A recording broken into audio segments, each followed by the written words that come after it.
Donc je vous disais que ce thème d'étude sur l'environnement méditerranéen, on le déclinait sur 3 années. L'année dernière, ça je ne vous l'ai pas dit, l'année dernière on a travaillé sur Dieu et homme et cette rencontre d'opposition entre les systèmes religieux si vous voulez et les sociétés humaines, et là on va la semaine prochaine en Bulgarie, on va faire un colloque sur ce thème-là. Ce sera la dernière manifestation du thème de l'année précédente. Cette année, on travaille sur les confrontations donc de modèles, les confrontations internes et comment, c'est ce que je vous disais tout à l'heure, comment peut-on créer une identification politique à partir de modèles contradictoires. Et l'année prochaine, on va terminer de manière irénique, on cherchera la dialectique entre l'autre et les autres et comment peuvent se concilier des systèmes politiques et des sociétés humaines dans lesquels, a priori, les références ne sont pas les mêmes. Voilà quel est notre cycle d'études sur 3 ans. Tout ça sera publié, bien évidemment. Donc, dans ce cadre-là, et dans le cadre de cette année, donc cette confrontation, on est dans l'aspect polémique, si vous voulez, de cette rencontre culturelle. On avait eu le mois dernier Adrien Chinot, qui n'avait pas pu venir, et j'avais lu son texte, qui nous avait parlé de la romanité en Amérique, point d'interrogation, et qui avait travaillé sur les Péruviens, et c'était un texte absolument magistral, une intelligence d'analyse qui était tout à fait belle. Et voilà. Et donc moi je vais prendre la suite, ce sera la deuxième intervention de ce cycle de conférences, sur Charles XI de Suède, en quête de modèles politiques. Pour les étudiants que je remercie d'être là, qui m'ont en deuxième année, on est en plein dans la Suède en ce moment justement, et je vous explique pas mal de choses. Et pourquoi avoir choisi ce thème ? Vous avez, parmi les hommes politiques actuels et passés, toujours eu le souci de chercher une légitimation, de chercher un modèle. On est un président gaulliste, jupitérien, ce que vous voulez. Enfin bref, on a des références, on se réfère à une grande figure, bonapartiste, ou que sais-je encore. Et Charles XI de Suède vit à la fin du XVIIe siècle, dans une société, alors pour les étudiants, vous allez avoir l'impression d'être savant parce que je vais redire des choses que vous savez, vous déjà, vit dans une société où on assiste depuis la fin du XVIe siècle à un affrontement quasi permanent entre des factions aristocratiques, des très grandes familles suédoises, et la monarchie. Et le pouvoir politique est alternativement exercé soit par des hommes forts qui sont des rois qui ne se discutent pas, et c'est comme ça que la Suède moderne a commencé son histoire avec Gustav Vasa en 1523, qui est un homme absolument charismatique, qui domine la scène politique, qui s'impose à tout le monde et qui muselle d'autant plus facilement l'aristocratie qu'il a confisqué les biens de l'Église en faisant passer la Suède à la religion luthérienne, et donc il est richissime, et donc puisqu'il est richissime, il n'a pas besoin de demander des subsides à une assemblée quelle qu'elle soit, il fait ce qu'il veut, comme il veut, quand il veut. Donc on passe de cet état-là à un état où l'aristocratie piaffe, parce que la culture suédoise, qui est la culture scandinave, dont vous trouvez de très larges traces aujourd'hui, c'est une culture de participation politique. On n'est pas du tout dans un monde où un homme s'impose aux autres. Depuis les Vikings, avant on n'en sait trop rien, mais depuis les Vikings, vous avez des sociétés de partage politique, c'est-à-dire que l'unité de base politique, ce sont des hommes libres. Vous n'avez pas pendant très longtemps en Scandinavie, et donc en Suède, de noblesse, alors que l'Europe entière a une noblesse qui dirige les structures politiques. En Suède, pendant très longtemps, il n'y en a pas, et il n'y a pas de monarchie non plus. La monarchie suédoise s'implante au XIe siècle, c'est-à-dire que vous avez des quantités de siècles qui précèdent, durant lesquels on est en, je ne sais pas, république si vous voulez, enfin on est en tout cas en quelque chose de géré par les hommes. Donc cette brusque arrivée sur le devant de la scène politique d'un homme unique qui va prétendre exercer le pouvoir, ça ne passe pas du tout en Suède, et donc vous allez avoir une opposition non pas populaire, mais vous allez avoir une opposition aristocratique, c'est-à-dire les grandes familles, c'est-à-dire les Lagardy, c'est-à-dire peut-être vous en écrire quelques-uns. Les Lagardy, les Oxenstierna, qui sont les plus grandes familles suédoises. Il y en a beaucoup d'autres, hein, mais celles-ci, ce sont vraiment les deux très grandes familles. Et ces deux très grandes familles n'auront de cesse que de reprendre l'exercice du pouvoir politique. Et donc, vous allez avoir, pendant le XVIIe siècle, un affrontement de modèles. Et la première constitution européenne, c'est une constitution suédoise qui date de 1634 et qui assure la domination aristocratique dans un État et non pas la domination d'un roi. Donc, voilà où on en est, si vous voulez, contextuellement. Charles XI arrive à la fin du siècle, puisqu'il est couronné en 1672 et il meurt en 1697, dans une époque où, d'abord, la Suède est une puissance internationale de premier plan. C'est un très grand pays. Ce n'est pas du tout anecdotique de parler de la Suède à cette époque-là, parce qu'en 1648, il y a eu les traités de Westphalie, et les traités de Westphalie ont été garantis pour la partie nord, c'est-à-dire pour les pays septentrionaux, par la Suède, et pour la partie méridionale de l'Europe, par la France. Donc la Suède et la France sont les partenaires privilégiés de l'exécution, si vous voulez, des clauses des traités de Westphalie qui mettent fin à la guerre de 30 ans, qui mettent fin à une déstabilisation formidable de l'Europe. Donc là, on est en 1648. Donc, il y a ce moment très fort qui fait de la Suède une puissance internationale de premier plan en Europe. Et dans le même temps, Charles XI arrive après des règnes qui sont difficiles, durant lesquels la monarchie a été obligée d'abandonner une partie de son pouvoir, de vendre des biens de la couronne pour financer les guerres qui n'arrêtent pas avec le Danemark, puisque la Suède est apparue en 1523 par rupture avec une union politique qui l'a liée au Danemark et à la Norvège. Donc les guerres intra-nordiques, comme on les appelle, sont extrêmement violentes pendant le XVIe et le XVIIe siècle, et donc la monarchie a été obligée de vendre des biens tout simplement pour payer les troupes, pour payer l'armée. Donc c'est une grande puissance, la Suède est une très grande puissance internationale, elle est en difficulté financière, et à qui a-t-elle vendu? Elle a vendu à ceux qui avaient les moyens d'acheter, c'est-à-dire à l'aristocratie déjà richissime. Les Lagardy, Gabriel Magnus de Lagardy, qui est sans doute le principal de ces personnages de la famille de Lagardy, possède environ un quart de la fortune foncière suédoise. Donc c'est vous dire, ça n'est pas du tout anecdotique, on est en présence d'une aristocratie richissime, plus riche même que la monarchie à de certains moments. Donc Charles XI, en 1672, arrive à ce moment-là où on a cette contradiction, et puis de plus, il a été pendant 13 ans en tutelle, si vous voulez. On a fait une régence pendant 13 ans, parce que quand son père est mort, il était tout petit. En 1672, il a 17 ans, et donc quand son père est mort, il en avait 4. Et donc le royaume a été soumis à une régence pendant 13 ans. Donc un roi qui veut propulser vraiment le pouvoir politique monarchique sur le devant de la scène, qui a un retard à prendre vis-à-vis de l'aristocratie, et qui doit donc se situer par rapport à un environnement culturel et politique européen, et singulièrement français.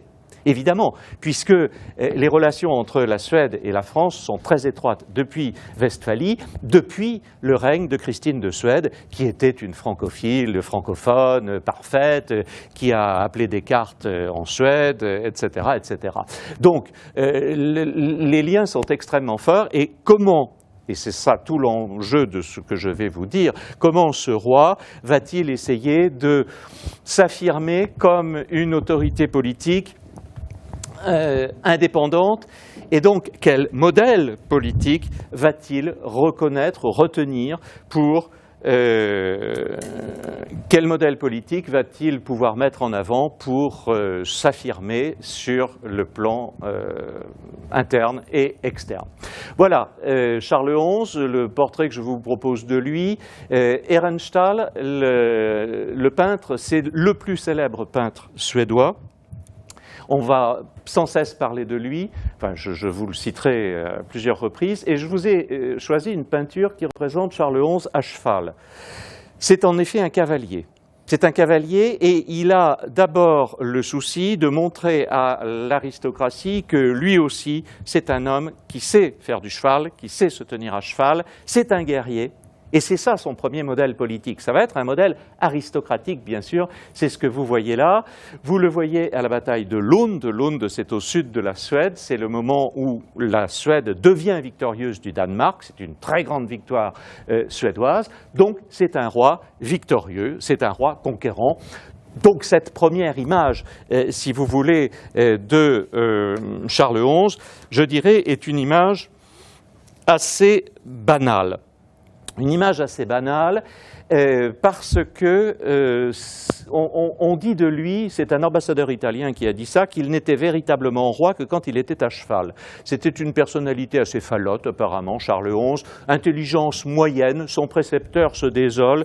Voilà ce qu'il dit, il n'avait pu imprimer rien de sérieux dans l'esprit du roi, qui ne pensait qu'à monter à cheval, à faire des armes, qu'il avait de l'horreur pour les livres et pour la langue latine. Donc c'est un imbécile qui passe son temps à courir les bois. Voilà ce que vous dit son précepteur, ce qui n'est guère flatteur. À sa décharge, c'est un homme extrêmement sérieux qui, je le disais aux étudiants en cours, n'a jamais eu de maîtresse, on ne lui connaît aucune maîtresse, c'est un des rares rois de l'histoire à qui ce soit arrivé. Il n'a eu qu'une femme, sa femme, qu'il a aimée. Pas nécessairement, mais en tout cas à qui il a été fidèle, et il n'a jamais eu d'autre frasque que ça. C'est un homme que ça n'intéresse pas, manifestement. D'autre part, il est très économe, certains disent même avare, et donc, voilà, une sorte de roi bon bourgeois, si vous voulez. C'est un petit peu comme ça qu'apparaît Charles XI de Suède. On est très loin de cet aspect brillant que certains autres rois affirmeront par la suite, ou que d'autres avaient affirmé. Christine de Suède était beaucoup plus baroque que Charles XI. Donc, son premier modèle, si vous voulez, ça va être ça, c'est le modèle aristocratique. Le deuxième modèle que l'on va voir, bien sûr, émerger, c'est le modèle romain. C'est le modèle antique et j'insisterai beaucoup là-dessus puisque notre centre de recherche est axé vers cet héritage de la romanité.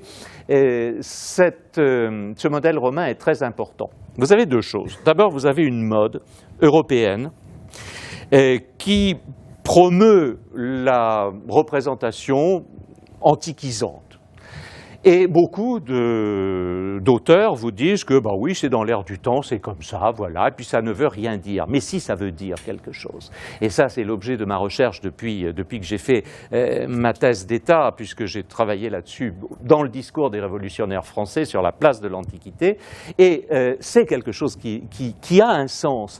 Ça n'est pas du tout anodin. On n'utilise pas n'importe quelle Antiquité, on n'a pas la même fréquence, on n'a pas les mêmes références selon ce que l'on veut cibler. C'est évidemment éloquent. Ça, c'est une gravure, vous le voyez, qui se trouve dans un livre qui s'appelle « Le Kertamen équestre ». Vous l'avez là-dessous, ici. Vous voyez le Kertamen équestre, ici, en bas. Kertamen, ça veut dire, c'est en latin, ça veut dire une joute. Le Kertamen équestre, c'est une joute équestre, c'est-à-dire, on dit en français, un carrousel. L'Arc de Triomphe du Carrousel à Paris, c'est l'endroit où s'est tenu le premier carrousel français, c'est-à-dire en 1662, 10 ans avant le carrousel de Stockholm, justement. Donc, vous avez dans cette référence antiquisante de cet Arc de Triomphe qui a été construit pour les circonstances de ce carrousel dont je n'ai pas fini de vous parler, vous allez avoir une référence très directe à l'Antiquité romaine. Pourquoi? Eh bien parce qu'en Europe, au XVIIe siècle, la civilisation, c'est la civilisation antique. Et vous ne pouvez fonder de régime politique solide, sérieux et crédible que si vous vous référez à l'Antiquité, que si vous dites que vous êtes les héritiers de l'Antiquité. Les Suédois, qu'est-ce qu'ils connaissent de l'Antiquité? Pas grand-chose. Les Romains sont-ils montés jusque-là? Bien sûr que non. Il n'y a jamais eu un seul Romain en Suède. Donc, ils n'ont pas cette patte culturelle et donc, pour eux, conceptuellement, et c'est là la première difficulté politique, le premier choc de modèle, conceptuellement, comment vont-ils faire pour récupérer un élément culturel allogène qui leur est extérieur, même si Beaucoup d'entre eux parlent le latin, évidemment, le lisent. Beaucoup d'entre eux sont allés en Italie faire leur tour, comme on fait à l'époque, pour voir l'ampleur des restes antiques. Mais comment vont-ils faire pour dire qu'ils sont eux-mêmes les enfants des Grecs et des Romains ? Ça n'a pas de sens. Ils ne sont pas les enfants des Grecs et des Romains. Et donc, c'est là où vous avez cette première difficulté. Comment fait-on dans une civilisation, quand on vous dit la référence, elle est là, comment fait-on quand vous-même, vous n'êtes pas concerné par le problème? C'est tout le problème contemporain de la mondialisation qui suscite les phénomènes de rejet dans l'ensemble du monde tel que vous pouvez les voir, parce que eh bien, le modèle mondialisé, c'est un modèle occidental, c'est un modèle anglo-saxon principalement, mais avant tout occidental. Les Occidentaux peuvent tant bien que mal s'y reconnaître, mais en Afrique noire, qu'est-ce qu'on a comme lien direct avec le modèle globalisé anglo-saxon? Ben, on n'en a pas, si ce n'est une domination extérieure, justement, et donc des problèmes colossaux. Donc ce problème que Charles XI éprouve, c'est un problème éternel. Comment se situe-t-on face à ce type de choses? Cette remarque sur le modèle romain, alors vous avez ici une autre chose où vous le voyez très bien, la fête s'est terminée à l'intérieur d'un manège couvert, pour les chevaux, et où on avait invité évidemment tout ce que la Suède comptait de bonne société à l'époque, et vous avez là le roi qui commence à parader, qui va être suivi par tous les autres. Je vais vous expliquer comment s'est déroulée la fête. Et vous voyez dans ce décor, là encore, des éléments qui semblent banals, hein, on dit des éléments banals, pas banaux. Vous avez par exemple les obélisques qui sont là, je le dis pour les étudiants, parce qu'à votre âge, j'avais posé la question à mon grand-père, j'hésitais un jour, j'ai dit comment on dit? On dit des éléments banals ou banaux, il m'a dit, et toi t'es un ballot. J'ai dit d'accord, j'ai compris. Voilà, et si vous regardez tout le décor de la salle, vous avez ces colonnes qui sont partout, qui sont des colonnes absolument antiquisantes. On est dans un décor antiquisant. Voilà. Est-ce que c'est politiquement fort, éloquent? Oui, ça l'est. Et justement, on va essayer de voir en quoi c'est politiquement fort. Alors, ceci dit, comment est-ce que cette antiquité est connue en Suède? Eh bien, elle est connue d'abord parce que la Renaissance n'a pas vraiment mordu en Suède. La Renaissance, c'est pareil, c'est un phénomène totalement étranger à la Suède, puisque la Renaissance, c'est la Renaissance de l'Antiquité, précisément. Donc en Suède, il n'y avait rien à renaître, puisque rien n'était né au préalable. Donc c'est une greffe importée de civilisation méridionale, bien sûr, et singulièrement de civilisation française. C'est la France qui va apporter tous ces modèles à la Suède.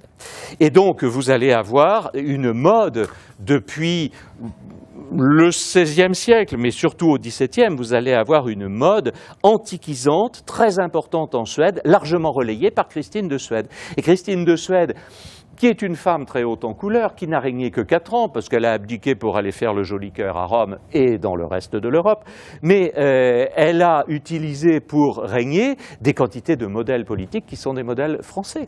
Et elle parle, je vous dis français, on la surnomme la Minerve du Nord. Vous verrez des portraits de Christine tout à l'heure, je vous en montrerai. Donc c'est quelqu'un qui est très importante pour la diffusion de ces vecteurs-là, et la monarchie suédoise solide, elle se construit autour de références à l'Antiquité, largement dues à la culture des lettrés. Alors, cela étant dit, qu'est-ce que je vais vous traiter là-dedans? Je vais vous parler de 2 choses, puisqu'on est dans une faculté de droit, je vous ai fait un plan en 2 parties. Je vais vous parler d'abord, pour les modèles politiques de Charles XI, de modèles anciens. Quels sont les modèles anciens qu'il utilise? Quels sont les modèles culturels anciens qu'il va mettre en avant pour asseoir son pouvoir? Et puis, dans un deuxième temps, je vous parlerai des modèles modernes. Alors, tout d'abord, les modèles anciens. Les modèles anciens, la grande affaire, vous avez 2 modèles anciens qui vont pouvoir servir à Charles XI.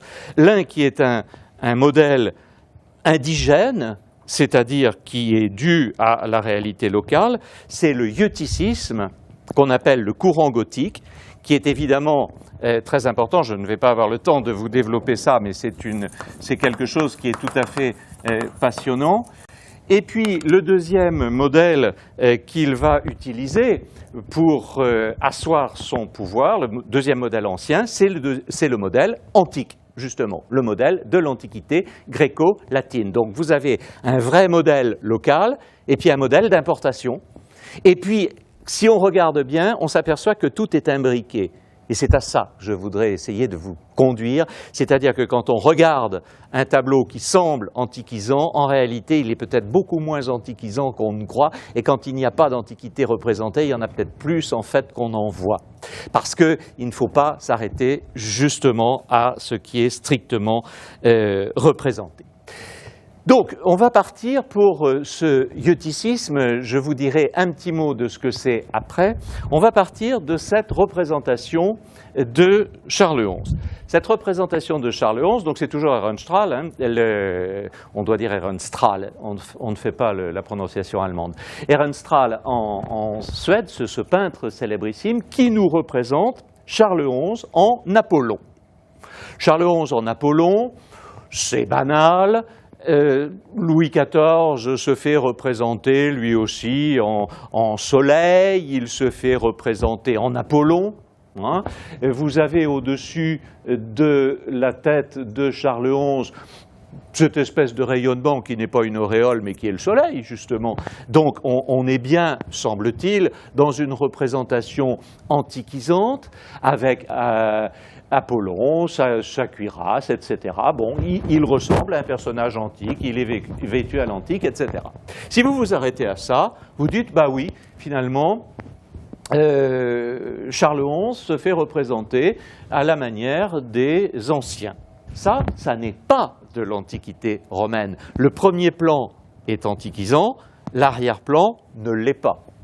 D'autre part, si vous regardez la mission que Apollon, vu par Ehrenstrahl, doit assumer, c'est-à-dire une mission de chasse, hein, il est en train de chercher une flèche derrière lui, et bien, vous vous apercevez qu'on se trouve en présence d'un dieu chasseur. Oui, on est en présence d'un dieu chasseur, sauf que Apollon, dans le courant gothique, justement, dont je vais finir par vous dire un mot, Apollon est censé être venu en Suède. Il est venu en Suède, Apollon. C'est archi faux. Hein? C'est archi faux. Il n'y a eu aucune trace, ni de Dieu, évidemment, mais ni même d'hommes anciens, antiques, qui, en chair et en os, soient venus s'installer en Suède. Donc, dans ce courant gothique, on vous dit que Apollon est venu en Suède, non pas pour apporter la culture, mais pour venir chercher la culture suédoise. Et qu'en fait, la culture gréco-latine, c'est l'héritage de la culture suédoise. C'est ça, le courant gothique. C'est une falsification de l'histoire qui ne repose sur rien de vrai, simplement sur la recherche désespérée d'un modèle politique, d'un mythe politique. Qu'est-ce que l'on peut faire? Et je reviens à la problématique contemporaine. Quand on est dans un pays, disons du tiers-monde, pour employer l'expression convenue, quand on est dans un pays du tiers-monde, qu'est-ce que l'on peut faire pour dire qu'on est aussi digne de respect que les Occidentaux triomphants qui envahissent la planète? Qu'est-ce qu'on peut faire? Il faut bien qu'on se rattache à quelque chose. Qu'ont fait les Suédois au XVIIe siècle? Ils se sont inventés une origine. À partir d'une analyse philologique balbutiante, ce sont les premiers temps de l'analyse philologique, et ils ont essayé de montrer que finalement tout ce qui existait et tout ce qui existait par la suite en grec et en latin venait en fait de mots suédois. L'exemple que je prends toujours parce qu'il est facile, c'est Vénus. D'où vient le nom de Vénus? Eh bien, ça vient de Ven, qui en suédois veut dire jolie. Et la déesse de la beauté, on l'a appelée Vénus parce que la langue originelle du monde, c'est le suédois. C'est quelque chose qui est totalement délirant, qui a eu un succès pendant quelques années et qui a justement accompagné la montée en puissance de la monarchie suédoise. Quel est l'intérêt des Suédois de dire ça?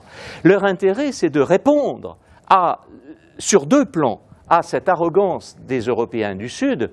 D'abord, sur le plan religieux. Les Suédois sont des luthériens, c'est-à-dire des protestants.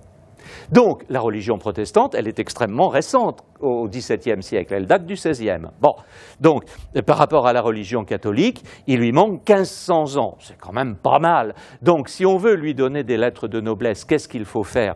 Eh bien, il faut dire que l'origine du pays qui se prétend être le premier royaume évangélique d'Europe, parce que c'est le titre que se donne la Suède, l'origine du premier royaume évangélique d'Europe est antérieure à l'histoire gréco-romaine.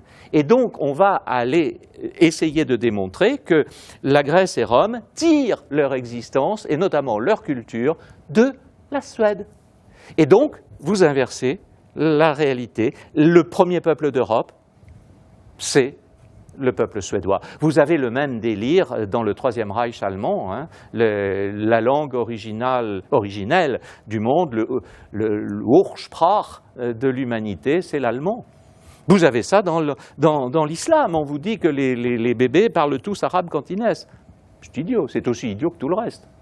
Mais c'est une recherche désespérée et touchante, si elle ne débouchait pas sur la violence extrême évidemment, mais touchante d'une antériorité, d'origine, d'une quête d'origine, absolument comme M. Jourdain qui aurait donné 2 doigts de la main pour être né comte ou marquis, c'est la même chose. Ben non, quand on est fils de laboureur, on est fils de laboureur, voilà, c'est tout. De toute façon, il faut bien se dire que 10 000 ans avant, ils étaient tous paysans, voilà, donc ça règle la question.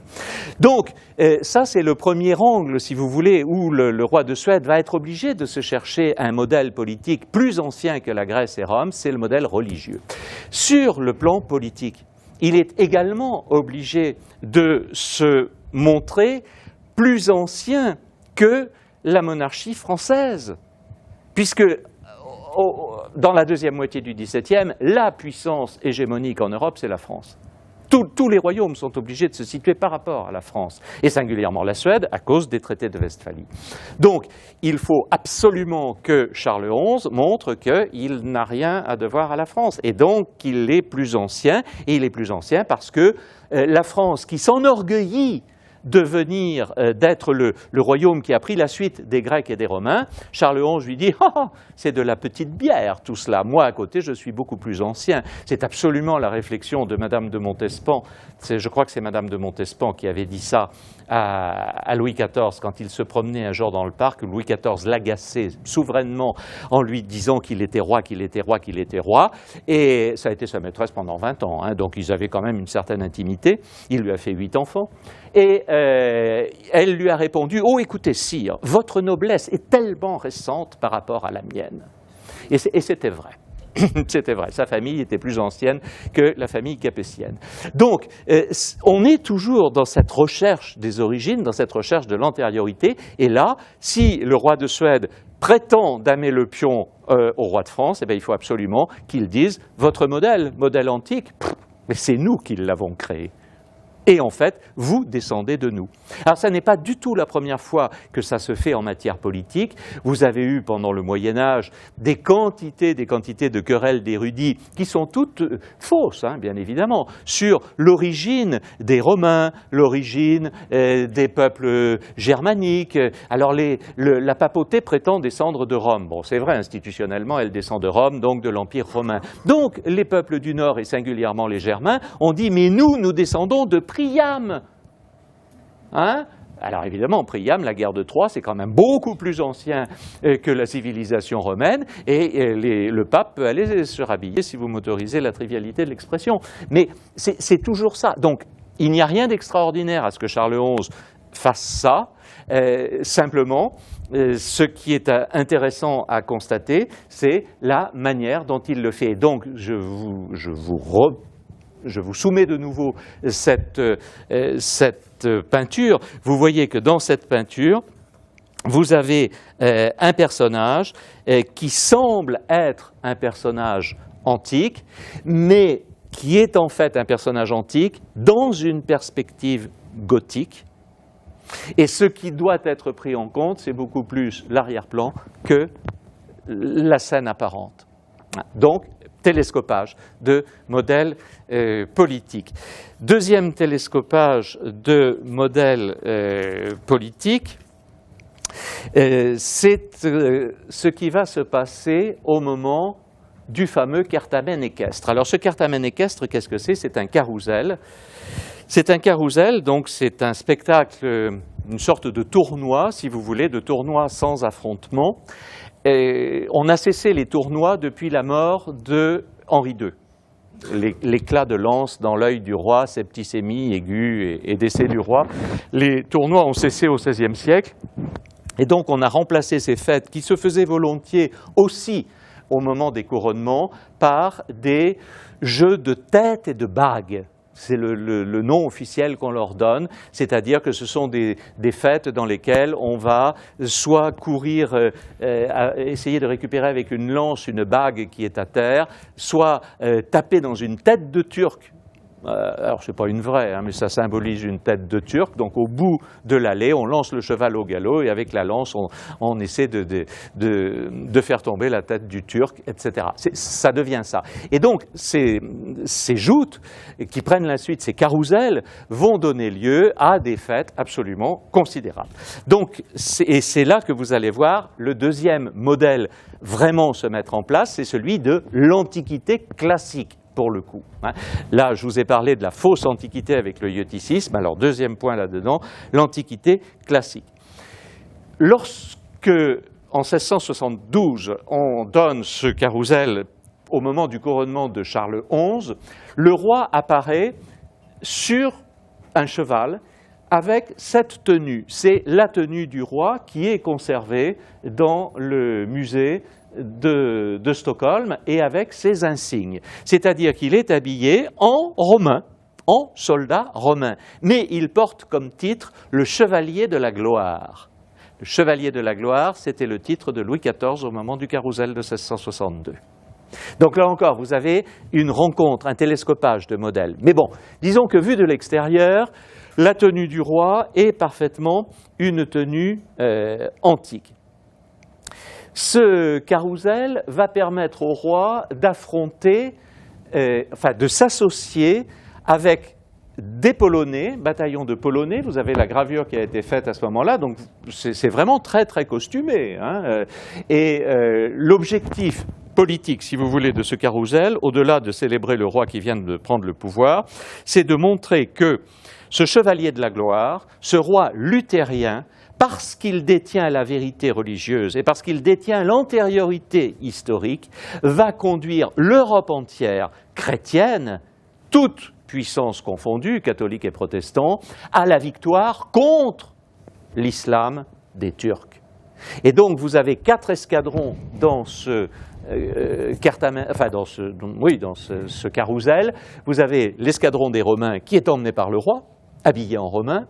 Vous avez l'escadron des Polonais, parce que la Suède est en délicatesse avec la Pologne, et donc il faut ramener la Pologne à soi. Vous avez l'escadron des autres puissances européennes, tous habillés à la mode française, ce qui est amusant d'ailleurs, et l'escadron ennemi, l'escadron des Turcs, bien sûr, puisque ce sont eux que l'on doit affronter.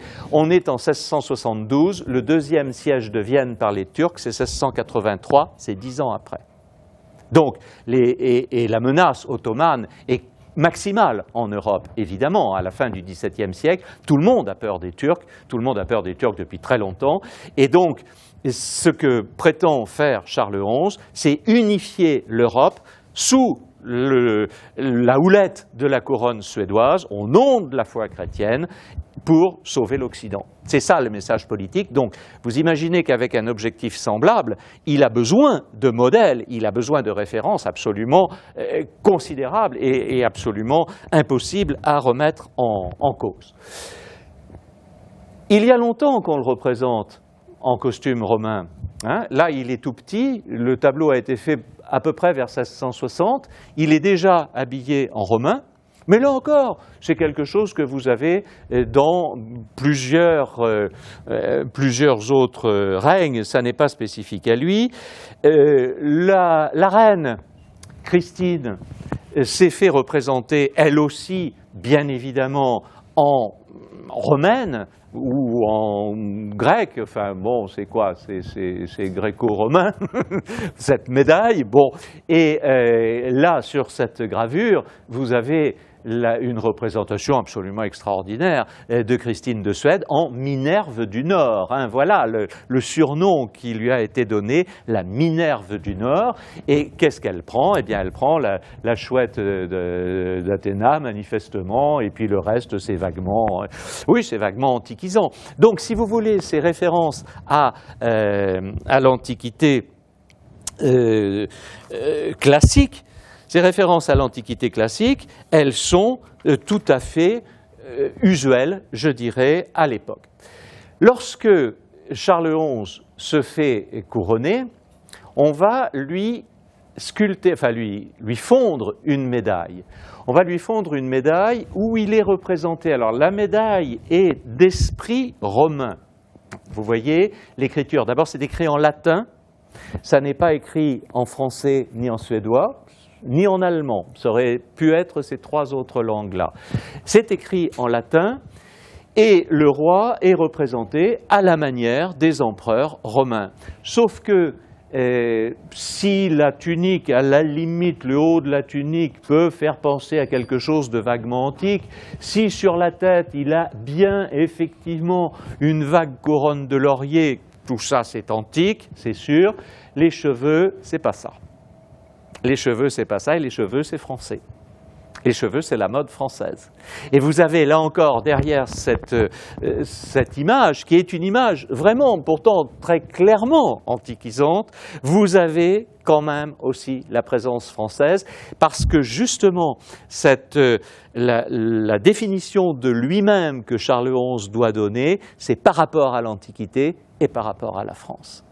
Et il s'en sert, et il s'en sert comme objectif de lutte. C'est à la fois une légitimation et c'est à la fois un objectif d'affrontement, puisque l'Antiquité, ça n'est pas de l'Antiquité, le guyoticisme vous le dit, et que la France, eh ben, c'est pas la France quand même aussi victorieuse qu'on veut bien le dire, parce qu'il ne faut jamais oublier que Jules César a vaincu les Gaulois.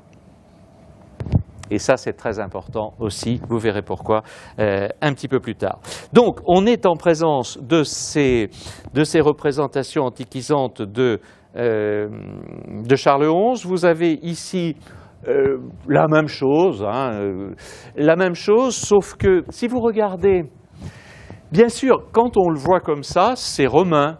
Hein? Oui, c'est un socle romain. Alors ça, le socle, pas de problème.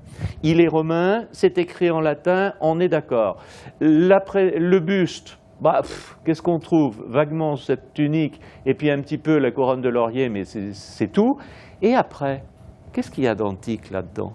Qu'est-ce qui nous fait dire que c'est antique? Ce qui nous fait dire que c'est antique, c'est cette impression où l'on se trouve les putti, hein, les putti, c'est-à-dire les gamins qui sont là. Est-ce que c'est vraiment antique, ça? C'est plutôt renaissant. C'est des choses qu'on voit au moment de la Renaissance dans toutes les églises. Michel-Ange en a mis une trimballée au plafond de la Sixtine, et du reste, Michel-Ange a été un des modèles très importants de Nicodème Tessin, qui était un peintre français qui est venu en Suède, qui s'est fixé en Suède, qui a eu un rôle fondamental. Je vous en reparlerai peut-être tout à l'heure. Donc, on se trouve en présence, en tout cas ici, d'une référence à l'Antiquité. Voilà, vous avez la gravure qui correspond à Charles XI. Charles XI, tout à l'heure je vous ai montré ses vêtements, là c'est la gravure qui a été faite au moment de ce carrousel. Vous avez le roi. Donc voilà, vous voyez la tunique que vous aviez tout à l'heure dans le musée, c'est celle-ci. Et puis il est chaussé à la romaine, etc. Mais le chapeau, c'est pas ça. C'est pas romain ce chapeau, ça n'a strictement rien de romain. Hein. En revanche, vous avez effectivement des licteurs qui portent les faisceaux, ils sont tous habillés en romain, on a une impression romaine. Oui, on a une impression romaine.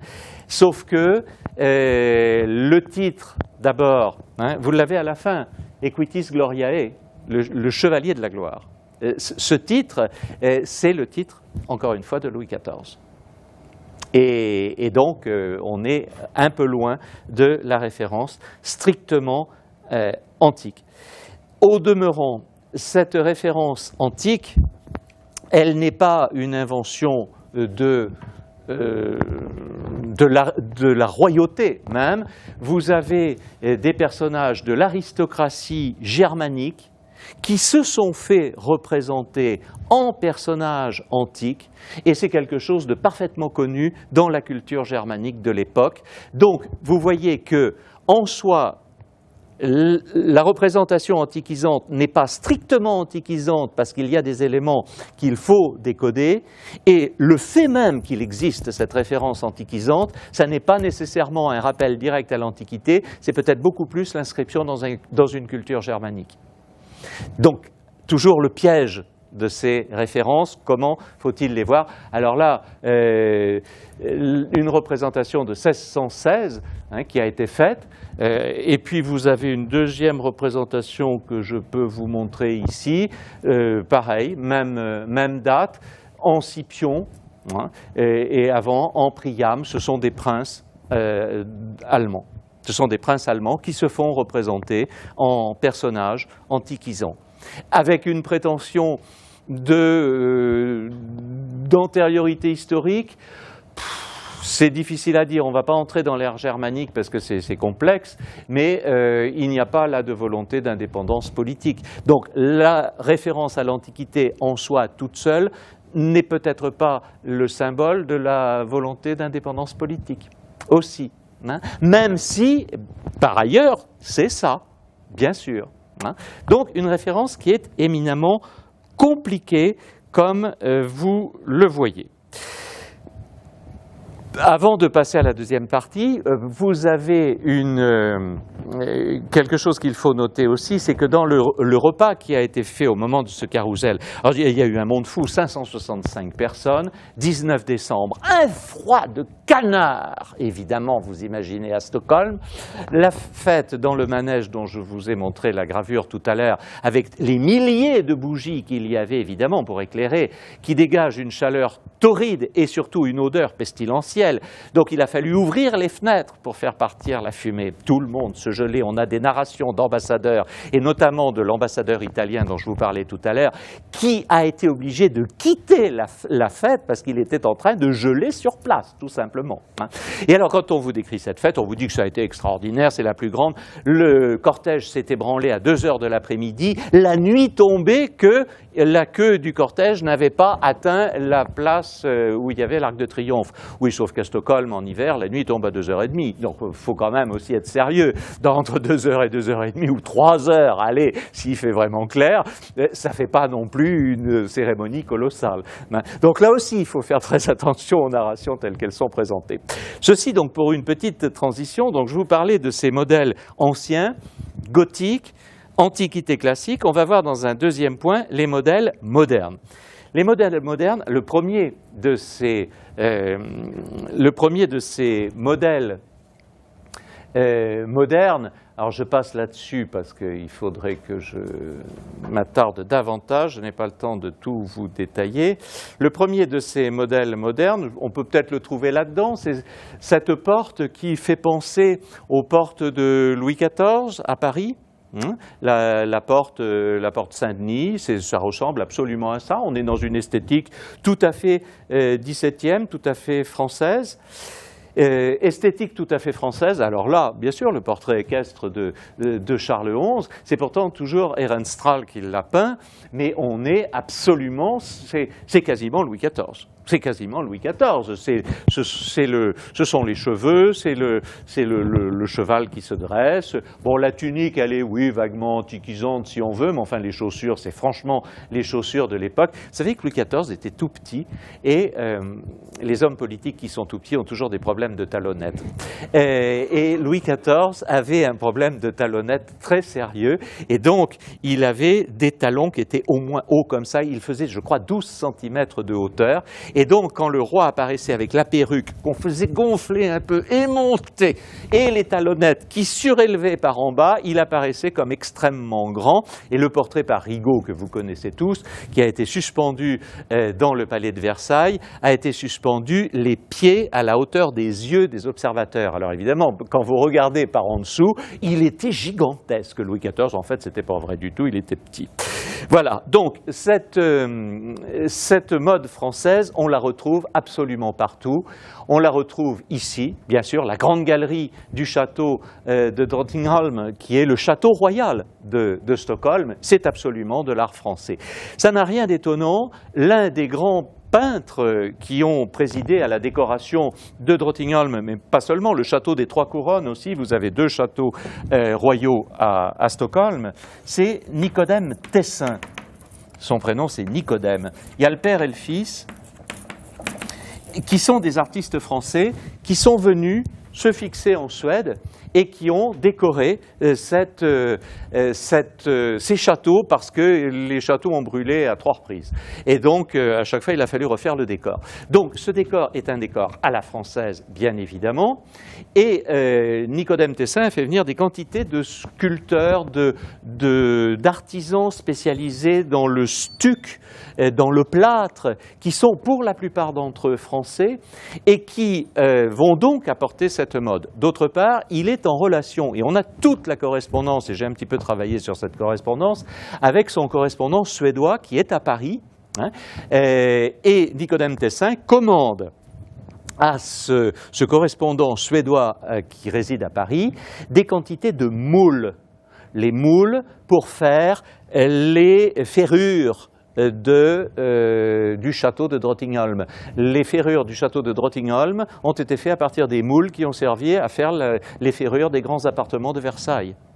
Les tapisseries qui sont utilisées pour recouvrir les fauteuils et les sièges du château de Drottningholm, ce sont les tapisseries d'Aubusson, qui ont été recopiés purement et simplement, y compris, et c'est là où on retombe dans le paradoxe et la contradiction de modèle, y compris un certain nombre de statues antiques qui ont été utilisées en Suède. Donc vous pouvez dire, c'est une imitation de l'antique. Non, pas du tout, c'est parce que la France, et singulièrement Versailles, avait récupéré ces statues pour s'en servir de décor, qu'elles ont été utilisées. Elles ont été utilisées en Suède, non pas parce qu'elles étaient antiques, mais parce qu'elles étaient françaises. Et donc, là encore, et vous avez toujours ces deux modèles sur lesquels, à Chope, Charles XI, il tombe sur l'Antiquité d'un côté et sur la France de l'autre, et il croise les deux réalités. Il n'est évidemment pas le seul du tout à se faire un décor à la française. Toute l'aristocratie se fait faire un décor à la française. Alors là, vous avez un buste de Charles XI qui est typiquement français dans sa conception. Nicolas Milich, pourtant ce n'est pas un Français, mais il a beaucoup participé au Certamen équestre, à la fête du Carrousel de Charles XI, mais il fait partie de ces artistes qui ont fait le tour d'Italie et qui sont revenus avec la tête pleine de modèles antiques et qui vont vous faire donc une sorte de... Quelquefois, les auteurs, les historiens de l'art vous disent le style européen du XVIIe, c'est-à-dire cette espèce de mélange entre l'Antiquité et puis les styles qu'on retrouve un petit peu partout. C'est vrai et faux. Il faut savoir quelle dose est utilisée. Le modèle en soi n'a rien d'extraordinaire, c'est sûr. Ce qui est intéressant, c'est la façon dont c'est utilisé. Voilà quelle est l'annonce officielle du programme de cette fête. Vous voyez que c'est écrit en français. c'est écrit en français parce qu'évidemment, on ne concevait pas de l'écrire autrement. Vous avez pour les... Alors, Erste Bande, alors là, c'est de l'allemand pour le coup. Vous avez la même chose pour les quatre escadrons, on traduit par escadron en français, bande, c'est pas vraiment français. Vous avez le descriptif, donc le chef, Sa Majesté, sous le nom du Chevalier de la Gloire. Et donc c'est très clair, avec la référence à Louis XIV, et la devise « Nec ferro, nec soluitur igne », c'est-à-dire ne peut être détruit ni par le fer ni par le feu. Cette devise en latin fait dire à un historien anglais que finalement le français n'était pas véritablement la langue de la culture puisque la devise était en latin. Mais bien sûr que si, c'est une remarque d'anglais ça, bien sûr que si, c'est évidemment du français, c'est le français qui est utilisé. Mais ce type de devise, même en France, on va le mettre en latin. Hein. Donc ça n'emporte rien sur l'importance de la langue française. Ceci donc pour ces modèles qui ne sont pas ces modèles modernes qui sont des modèles français que vous voyez donc partout, absolument partout. Deuxième sorte de modèle, après les modèles français, toujours dans les modèles modernes, des modèles qui viennent d'abord de Hollande. La Hollande a beaucoup influencé l'art, bien sûr, et la représentation politique. Regardez ce Charles XI en enfant, c'est absolument une peinture hollandaise. Et c'est absolument une peinture hollandaise. Pourquoi ? Tout simplement parce que Abraham Woesters, qui a peint la peinture, c'est un Hollandais. C'est un Hollandais. Pourquoi un Hollandais ? Parce que les Suédois font appel très volontiers aux Hollandais au moment de la restauration du château de Drottningham, pour la simple raison que, d'abord, les Hollandais sont protestants. Ce sont des calvinistes souvent et les Suédois sont luthériens, mais c'est plus facile quand on est luthérien de discuter avec un calviniste que de discuter avec un catholique. Donc, tout bien pesé, ça va. Et puis la langue, c'est plus facile parce que beaucoup de Suédois parlent allemand. Et en fait, quand vous parlez allemand, les Hollandais parlent allemand aussi. Voilà, c'est un dérivé de l'allemand, le hollandais.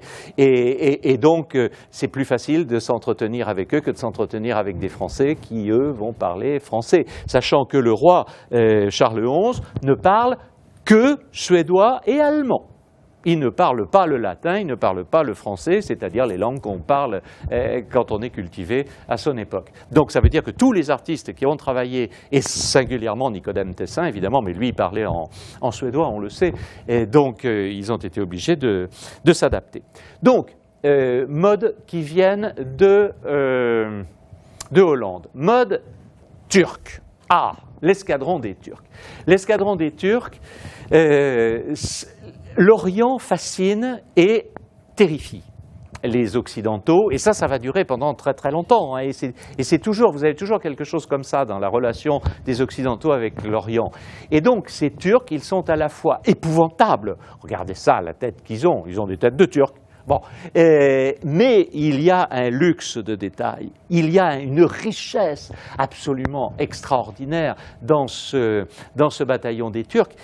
Et de toute façon, puisque les Turcs sont les ennemis, ils vont servir à Charles XI de contre-modèle.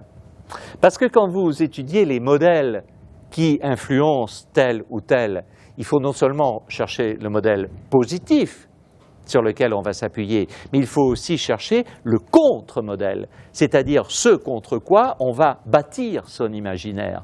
Et l'imaginaire de Charles XI, ce sera tout sauf les Turcs. Voilà.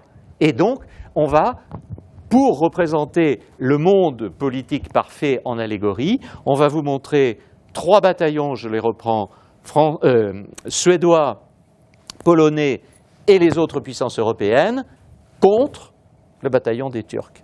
Donc vous avez une supériorité du bien sur le mal, du positif sur le négatif, mais vous ne pouvez pas construire un modèle politique sans mettre en face le contre-modèle.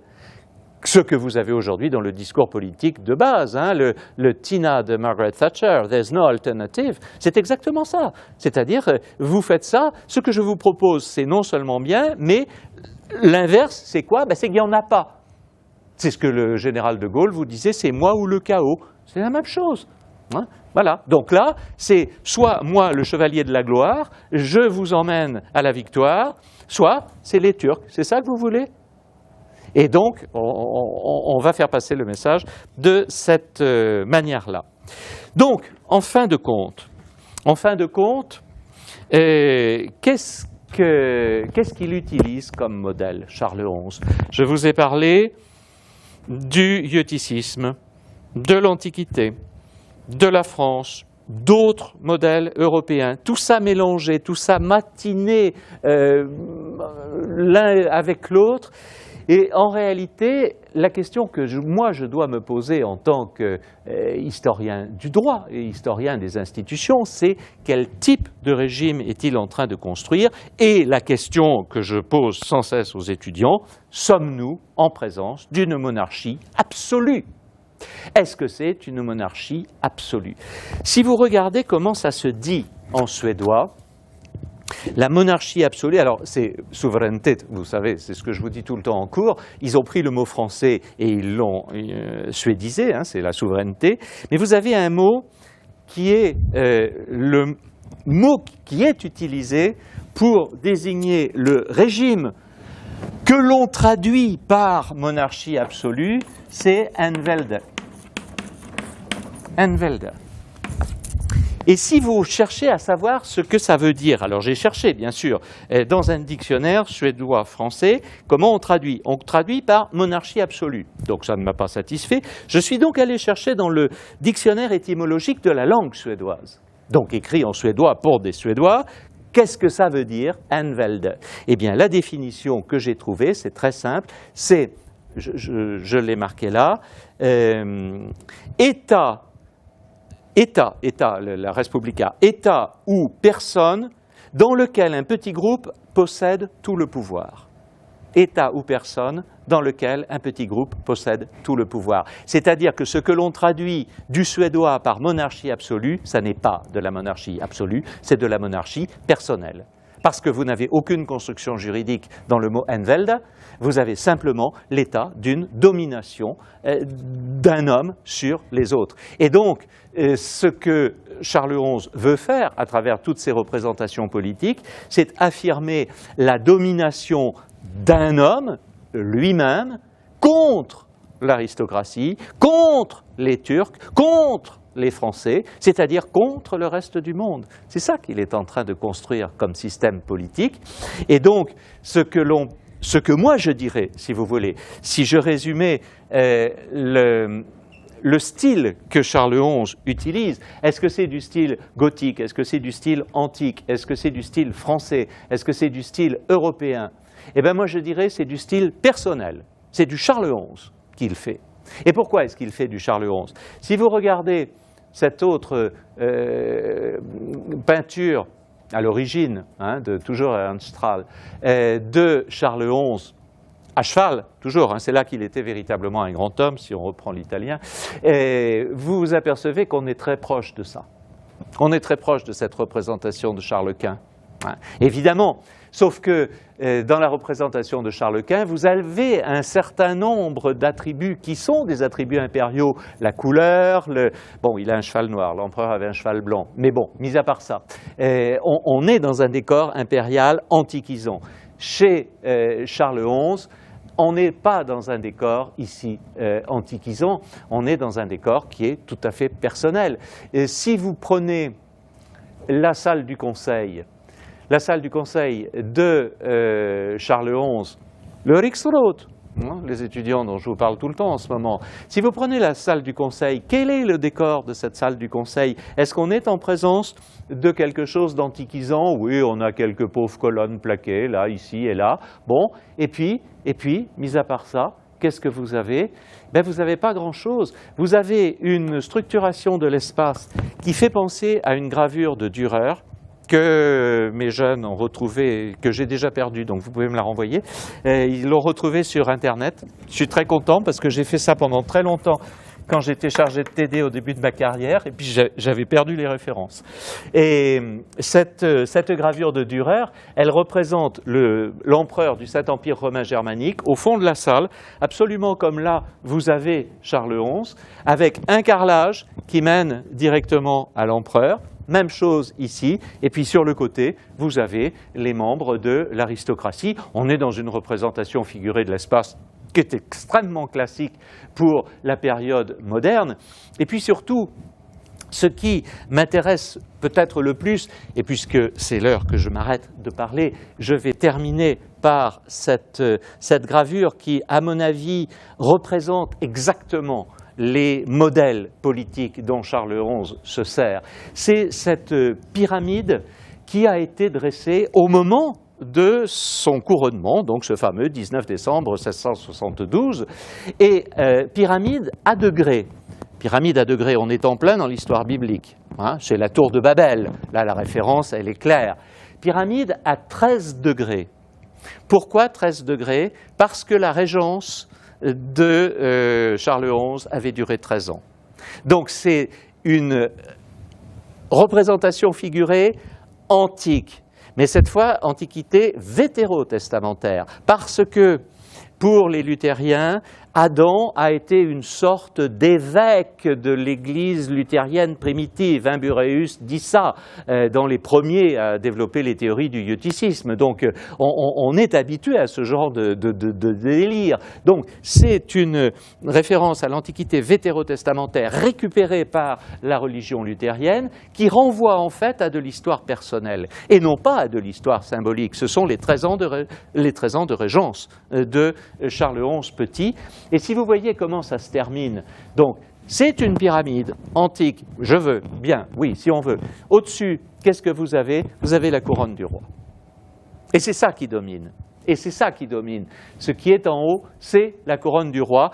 Ce genre de symbolique, sous le règne de Charles XI, vous le trouvez extrêmement souvent. C'est-à-dire que au-dessus de la représentation figurée qui semble être la scène principale, et donc celle qu'il faut que vous commentiez, au-dessus, vous avez souvent la couronne, et quelquefois au-dessus de la couronne, le monogramme de Charles XI.